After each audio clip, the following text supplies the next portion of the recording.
na ginagawa namin sa taas. Yan, simple lang. Sobrang laking bahay na to. Nasa second floor ako, guys.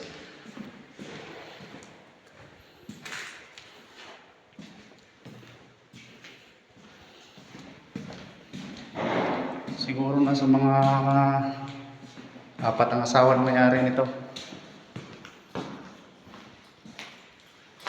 Grabe, kaya ng pusit. Puro glass window.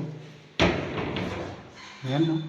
1, 2, 3, 4, 5, 6, 7, 8, 9, 10. 13. 13 door.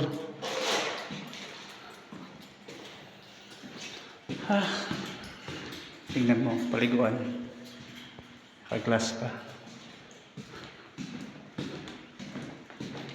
Yan sa baba. Ang daming kwarto.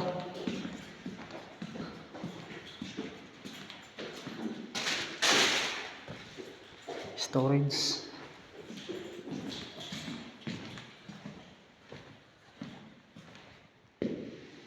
Ito, another room din. CR. Yan, ito project namin. Meron pa dito. Napakalaki ng mga kwarto. CR, napakaganda. Okay, baba tayo. Hindi pa natapos yung handrail dito sa hagdanan. Ang ganda ng hagdanan, guys. Tingnan mo naman, chandelier. Ito, hindi to kontraktor, may-ari nito. Sa Pinas, pag ganitong bahay, kontraktor na may-ari. Ito, tumutulong yung government sa kanila magpabahay. Sa bawat mamamayan ng man. Tinutulungan sila, tapos bayaran nila sa gobyerno, padahan-dahan. Tingnan mo, guys, napakaganda. Yan, door, yung door. Yan sa labas, ito yung dining area. Salas.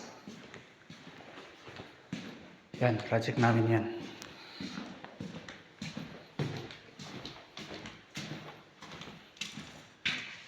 Storage. Ito yung inayos namin ngayon. Gawa na natapos namin yung kitchen. Dapat naka-open to dito para makonek yung wire ngayon. Binutasan namin dyan sa taas.